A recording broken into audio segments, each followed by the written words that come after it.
कल का जो पैनिक था लास्ट आवर ट्रेड, वो आज रिफ्लेक्ट नहीं कर रहा है। ये सिर्फ 2 घंटे 1.5 घंटे का पैनिक कल का हुआ और आज से चीजें सामान्य होती हुई, ये तो बहुत मैच्योर रिएक्शन है व्यूअर्स का। आप कैसे देखेंगे?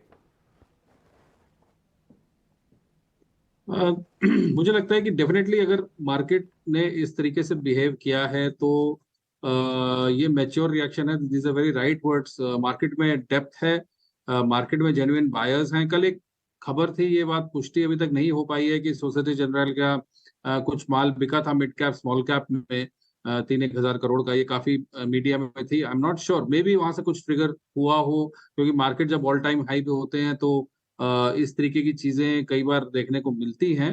बट जो मैं आज पढ़ पा रहा हूँ मार्केट को, वो ये है कि जो भी फंडामेंटली स्ट्रांग कंपनीज हैं, जिनके कैश फ्लोज अच्छे हैं, अर्निंग्स अच्छी हैं, फंडामेंटल्स अच्छे हैं, प्रोडक्ट पाइपलाइन अच्छी है, डिस्ट्रीब्यूशन चैनल्स अच्छे हैं, पूरे अगर टोटलिटेरियन अगर हम उसको तरीके से देखें तो उन कंपनीज में दोबारा से एक तेजी देखने को मिल रही है। जो कल जो जो डैमेज हुआ था वो काफी हद तक कई कंपनीज में रिकवर भी हो चुका है। तो ये मार्केट की मैच्योरिटी बताता है निश्चित रूप से।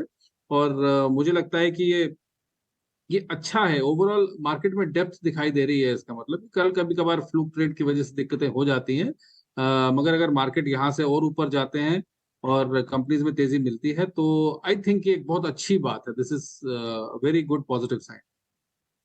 आपके टॉप चुनिंदा शेयर कौन से फंडामेंटली जो बाजार गिरावट पे आप लेने के रेडार में आ जाएंगे आपके? देखिए, मुझे इस समय पर सेलेक्ट बैंकिंग अच्छी लग रही है। मेरे को एसबीआई बहुत अच्छा लग रहा है। और मुझे इस समय पर आईटी कंपनीज अच्छी लग रही हैं, खास करके इन्फोसिस की अगर आप बात करें तो इन्फोसिस मेरा टॉप पिक रहेगा आईटी में। बैंकिंग में मैंने जैसे एसबीआई बताया, वो मुझे बहुत अच्छा लग रहा है। इसके अलावा मुझे लगता है कि जो कंपनीज हैं जो कि कमोडिटी साइड पे हैं और खासकर फूड कमोडिटी साइड पे हैं, तो वहां पर आप निवेश कर सकते हैं। और जो जो कंपनीज इस समय पर मेटल्स की कंपनीज में अच्छी अच्छी गिरावट देखने को मिली थी, तो मेटल्स में भी जो अच्छी कंपनीज हैं जैसे टाटा स्टील है, उसमें खरीदारी करी जा सकती है, जो मेरा टॉपिक है इस समय पर। और आई थिंक कि अभी जो पॉकेट्स ऑफ एक्सेलेंस हैं वो ठीक चलेंगे। सेलेक्ट केमिकल कंपनीज, जो जो स्पेशलिटी केमिकल कंपनीज है, वहां पर भी मुझे लगता है कि तेजी बनेगी। और जो जो डैमेज हुआ था कल, वो हम देख रहे हैं। जैसे एक एफसीएल करके कंपनी है, तो उसमें भी एक हम तेजी देख रहे हैं। दीपक नाइट्राइट आप शो कर रहे हैं। तो जो भी कंपनीज में कल गिरावट आई थी तो उसको रिकूप बैक कर रहे हैं। तो स्पेशलिटी केमिकल भी एक सेक्टर है जो मेरी नजर थे। कोल इंडिया में लगातार आग लगी हुई है और अब ये शेयर 280 रुपए की पार निकलता हुआ दिख रहा है। चोपड़ा साहब, कोल इंडिया 280, काफी समय के बाद हम ये भाव देख रहे होंगे। आपको क्या लगता है कि इस भाव पर भी कोल इंडिया में मौके हैं और क्या ये शेयर अभी और चलेगा यहां से?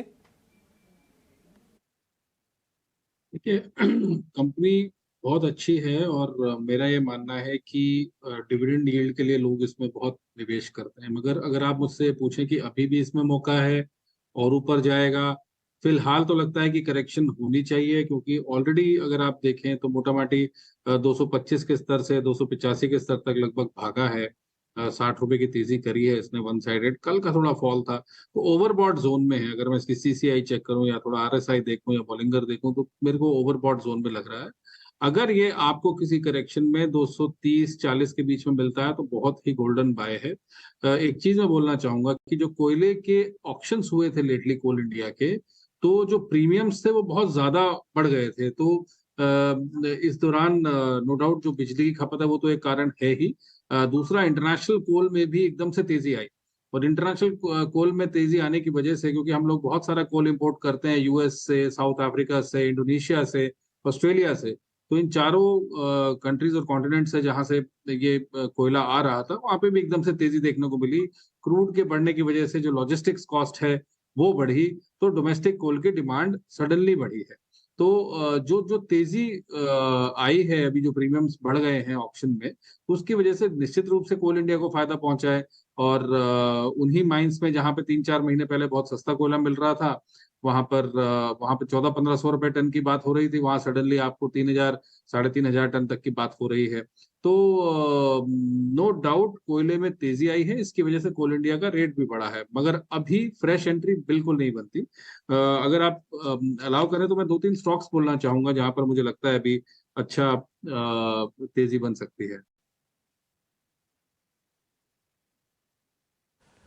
जी जी विजय जी, बताइए ना, हम तो वेट ही कर रहे हैं, बताइए शेयर्स बताइए। जी जी जी। मुझे लगता है टेक्सटाइल जो क्षेत्र है वहां पर एक अच्छा मौका है। मैं एक दो क्षेत्रों की बात करूंगा जहां पर तेजी बन सकती है आने वाले 3 महीनों में। तो टेक्सटाइल से रिलेटेड एक कंपनी है डॉलर, जो कि अंडरगारमेंट्स बनाती है। डॉलर में अभी तक हमने कोई खास तेजी देखी नहीं है।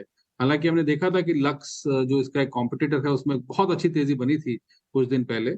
तो डॉलर अभी जो 432 पे ट्रेड कर रहा है, मुझे लगता है ये 480 और 500 के स्तर को टच कर सकता है, तो डॉलर में खरीदारी करी जा सकती है। दूसरा मुझे जो जो क्षेत्र लगता है वो है कार्बन, क्योंकि ईवीज में भी कार्बन की खपत बहुत होती है। और वैसे भी अगर आप टायर्स देखें या बहुत वेरियस इंडस्ट्रीज में कार्बन की खपत होती है। तो एक जो शेयर है गोवा कार्बन के नाम से, तो गोवा कार्बन भी मुझे बहुत अच्छा लगता है। इस स्तर पे करीब 540 पे अभी ट्रेड कर रहा है। और हमने सबने देखा कि जो एचईजी में हुआ, तो वो गोवा कार्बन में भी मुझे लगता है कि इतना अपसाइड तो नहीं, मगर एक अच्छा अपसाइड में देखता हूँ। तो 540 पे यदि कोई खरीदता है मध्यम अवधि के लिए, तो मैं इसका 600 के लक्ष्य के लिए, 600 सवा 600 के लक्ष्य के लिए गोवा कार्बन में खरीदारी करी जा सकती है। तीसरा जो मुझे लगता है कि जो सेक्टर है वो है चावल। जनरली अभी हमने देखा कि जो चावल की कीमतें हैं वो है 15 साल के ऊंचाई के स्तर पे अभी ट्रेड कर रहे हैं। और अभी मॉनसून में चावल की बुआई हुई है। कुछ क्षेत्रों में जहां पर बारिश अच्छी होनी चाहिए थी वहां पे नॉर्मल बारिश नहीं हुई है। तो मेरा ये मानना है कि इस बार चावल के भाव में तेजी रहेगी। और जो भी चावल की 3 लिस्टेड कंपनीज हैं, जो केआरबीएल है, एलटी फूड है और जो मिष्ठान फूड्स है, इन तीनों में मुझे लगता है कि तेजी बननी चाहिए। और फाइनली जो एक सेक्टर में बोलना चाहता हूँ वो है शुगर। शुगर में भी मुझे लगता है कि आने वाले 3 से 6 महीनों के लिए खरीदारी करी जा सकती है। जनरली मॉनसून के बाद जब फेस्टिव सीजन शुरू होता है तो ऑफटेक बहुत तेजी से बढ़ जाता है शुगर का, और कंजम्पशन बढ़ जाती है। दिवाली के आसपास हमारे देश की 40 से 50% जो मिठाई खाई जाती है, तो वो दिवाली के आसपास होता है। तो बहुत ज्यादा यूजेज होता है शुगर का। तो इसमें जो टॉप कंपनीज मुझे जो अच्छी लगती है, मुझे बलराम चीनी बहुत अच्छी लगती है। इसमें ईआईडी पेरी मैं एक बार बोलना चाहूंगा, जो कि पेरिस के नाम से जो उनका ब्रांड है, ये मुरुगप्पा ग्रुप का कंपनी है। ईआईडी पेरी बहुत अच्छी लगती है मेरे को इस भाव पे।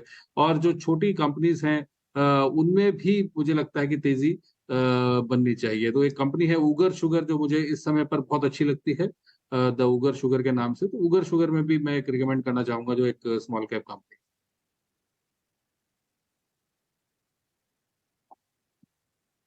ओके ठीक है, काफ़ी सारे शेयर्स और काफ़ी सारे सेक्टर्स आपने बताए विजय जी, और उम्मीद करते हैं कि इसमें से जो कमोडिटीज़ वाला हिस्सा है वो आप काफ़ी बारीकी से नज़र डालेंगे, उस पर ध्यान भी देंगे और इस पर हम चर्चा ज़रूर करेंगे।